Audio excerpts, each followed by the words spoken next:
मोहतरम नाजरीन, अस्सलाम वालेकुम। दोस्तों, आज की इस वीडियो में हम आपको हज़रत अली और श्री कृष्ण जी का एक ऐसा वाक़या बताने वाले हैं जिसे आपने इससे पहले कभी नहीं सुना होगा। और यही नहीं, ये एक ऐसा वाक़या है जिसे सुनकर आप लोग हैरान रह जाओगे और आप कुछ सोचने पर मजबूर हो जाओगे। इसीलिए आज का ये वीडियो आप सभी के लिए बहुत ख़ास है। आप इसको आखिर तक ज़रूर देखें और सबसे पहले आप अल्लाह की मोहब्बत में इस वीडियो को दिल से एक लाइक ज़रूर कर दें और मेहरबानी करके इसे शेयर भी कर दें ताकि और भी लोगों के पास में ये वीडियो पहुंच जाए। तो चलिए दोस्तों, वीडियो शुरू करते हैं। दोस्तों, क्या आप जानते हो कि हज़रत आदम अलैहिस्सलाम से लेकर हज़रत ईसा अलैहिस्सलाम तक जितने भी अंबियाए कराम इस दुनिया में तशरीफ़ लाए, उन सब ने अल्लाह के आखिरी पैगंबर हज़रत मोहम्मद मुस्तफ़ा सल्लल्लाहु अलैहि वसल्लम और उनके अहले बैत और उनके घराने की शान बयान की है।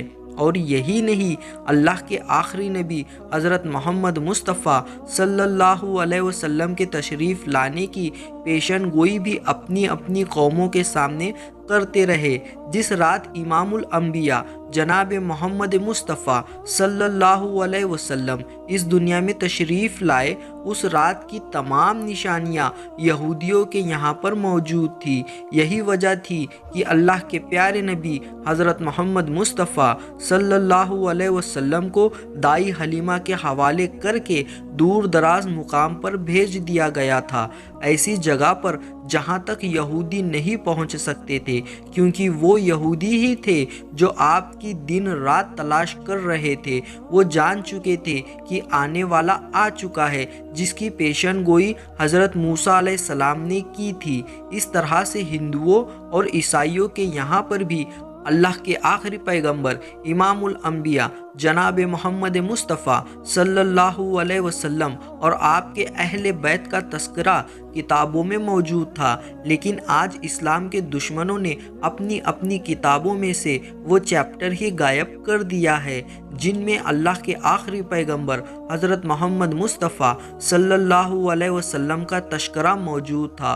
और जिन किताबों से आपका वो तस्करा गायब ना कर सके, उन्होंने वो कुतुब खाने ही जला दिए, यानी लाइब्रेरी को ही जला दिया, क्योंकि उनको इस बात का डर था कि अगर हमारी कौमों ने अल्लाह के आखिरी नबी इमामुल अंबिया जनाब मोहम्मद मुस्तफ़ा सल्लल्लाहु अलैहि वसल्लम का ज़िक्र अपनी किताबों में देख लिया या फिर पढ़ लिया, तो फिर ये लोग मुसलमान होने लगेंगे और दूसरे धर्म और मज़हब पूरी तरह से ख़त्म हो जाएंगे।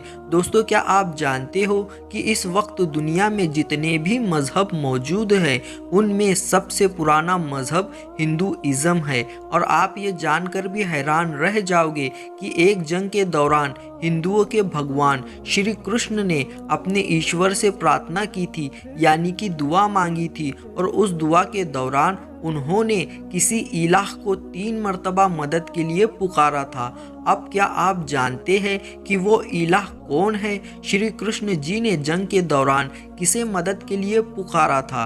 दोस्तों, तो हम आपको बता दें कि श्री कृष्ण जी ने जंग के दौरान जिस इलाह को पुकारा था, उसके बारे में कहते थे कि वो दुनिया के सबसे बड़े मंदिर में एक काले पत्थर के करीब अपना चमत्कार दिखाएंगे। अब क्या आप जानते हैं कि दुनिया के सबसे बड़ा मंदिर और वो काला पत्थर आखिर कहाँ पर मौजूद है? आखिर वो हस्ती कौन है? जब श्री कृष्ण जी ने अपनी इस दुआ को मुकम्मल किया था, तो दुआ के आखिरी में बड़ी शिद्दत से उन्होंने 3 मरतबा किसी इलाह को पुकारा था। अब आपके लिए जानना इंतहाई ज़रूरी है कि वो इलाह कौन है जिसे श्री कृष्ण जी ने जंग के दौरान अपनी नुसरत और मदद के लिए पुकारा था, यानी कि श्री कृष्ण जी किस हस्ती को अपनी मदद के लिए बुला रहे थे। आज हम इन तमाम राजों से पर्दा उठाएंगे, लिहाजा आप इस वीडियो को बगैर स्किप किए आखिर तक इसे गौर से ज़रूर देखना। दोस्तों, आज से हज़ारों साल पहले इब्रानी ज़बान में जो किताबें लिखी गई थी, उनमें लफ्ज़ इलिया या फिर इली किसी ऐसी हस्ती के साथ मंसूब थी जो आखिरी ज़माने में ज़हूर करेगी। इसीलिए पुराने ज़माने की बाइबल में लफ्ज़ एलिया या एली बार बार देखने को मिलता है। इसके अलावा ईसाइयों का कहना है कि ये लफ्ज़ एक ख़ास इसमें मुबारक है जो खुदा के लिए नहीं बल्कि किसी ऐसे इंसान के लिए इस्तेमाल हुआ है जो आखिरी ज़माने में ज़हूर करेगा। चलिए दोस्तों, अब चलते हैं पांडवों और कौरवों की मशहूर जंग की तरफ, जिसे महाभारत कहा जाता है। इस जंग के मैदान में जैसे ही श्री कृष्ण आ गए तो उन्हें मालूम हुआ कि यहाँ पर सच्चाई के तलबगार तो महज मुट्ठी भर लोग ही रह गए हैं, जबकि झूठ और बातिल के टिड्डी दल लश्कर से यहाँ ज़मीन भरी पड़ी है। ये देखकर श्री कृष्ण जी बहुत गमगीन हो गए। इसके बाद श्री कृष्ण जी अपने तमाम साथियों और सिपाहियों को ज़रूरी पैगाम दिया और फिर तन्हाई में जाकर बैठ गए और जंग के बारे में सोचने लगे। इसके बाद श्री कृष्ण जी अपने मालिक हकीकी के सामने सजदा रेज हो गए और गमगीन हालत में प्रार्थना करने लगे, यानी कि दुआ करने लगे। उस वक्त श्री कृष्ण जी ने जो अल्फाज अपनी प्रार्थना में कहा, यानी कि अपनी दुआओं में कहा, वो कुछ इस तरह से थे। हे परमेश्वर, हे संसार परमात्मा, तुझे अपनी ज़ात की कसम है जो आकाश और धरती का जन्म कारण है, और तुझे कसम है उसकी जो तेरी प्यारी का प्यारा है, तेरे प्रीतम का प्रीतम है। तुझे वास्ता है जो एली है, जो संसार के सबसे बड़े मंदिर में एक काले पत्थर के करीब अपना चमत्कार दिखाएगा। हे परमेश्वर, तू मेरी विनती को सुन और तू इन राक्षसों को नष्ट कर दे और हमको फतह दे। ऐ ईश्वर, ऐ इला, ऐ इला, ऐ इला। दोस्तों, यहाँ पर अगर आप इन अल्फाज पर गौर करेंगे तो श्री कृष्ण जी ने यहाँ पर किसी का वास्ता, किसी का वसीला पेश करके अपने ईश्वर से मदद की तलब की है। इन अल्फाज में श्री कृष्ण जी ने अपने ईश्वर को अपने प्रीतम के प्रीतम की कसम दी है और आखिर में उनका नाम पुकारा है, और यहाँ पर जिनका नाम पुकारा है उनके आने की खबर भी दी है, यानी कि उनके आने की निशानियां भी बताई है। यहाँ पर श्री कृष्ण जी ने कहा था कि वो आने वाला दुनिया के सबसे बड़े मंदिर में, यानी कि दुनिया का सबसे पाक और सबसे मुकद्दस जगह काबा शरीफ में काले पत्थर है, यानी के पास में हजरे अस्वद के नज़दीक अपना जलवा, यानी कि अपना मोजिज़ा दिखाएगा।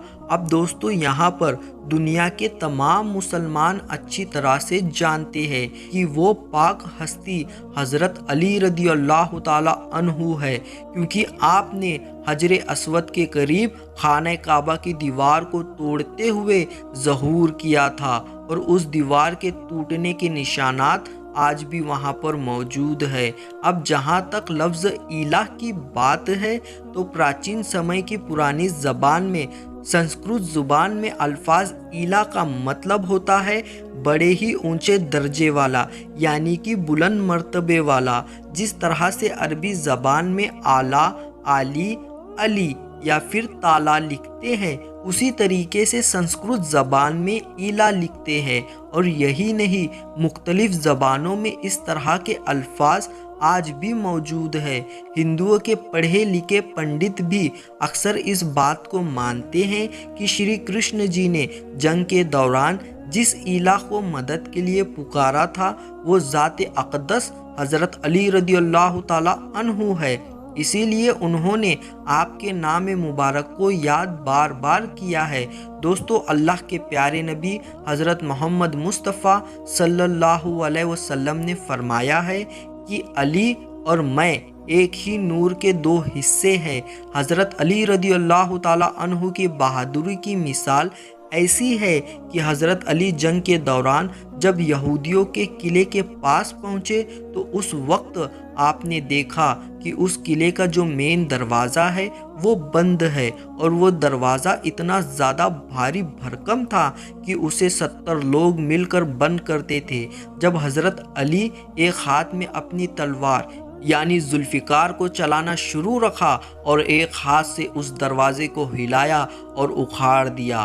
और फिर आपने अपने साथियों से कहा कि तुम सब किले के अंदर दाखिल हो जाओ। दोस्तों, इसके बाद हज़रत अली रदी अल्लाह ताला अन्हु एक हाथ से अपनी जुल्फ़िकार चलाते रहे और एक हाथ से उस दरवाज़े को ढाल बनाकर उठाए रखा, जब तक कि तकरीबन 600 सहाबा इकराम किले के अंदर दाखिल ना हो गए। फिर जब सारे सहाबा इकराम किले के अंदर दाखिल हो गए तो हज़रत अली रदी अल्लाह ताला अन्हु ने उस दरवाज़े को इतनी ज़ोर से फेंका कि वो कहीं गज दूर जाकर गिरा। तो दोस्तों, ऐसी थी मौलाए अली शेर खुदा हज़रत अली रदी अल्लाह ताला अन्हु की बहादुरी। मेरे प्यारे दोस्तों, इन्हीं लफ्ज़ों के साथ इजाज़त चाहूँगा, इसी उम्मीद के साथ कि सासों ने वफ़ा की।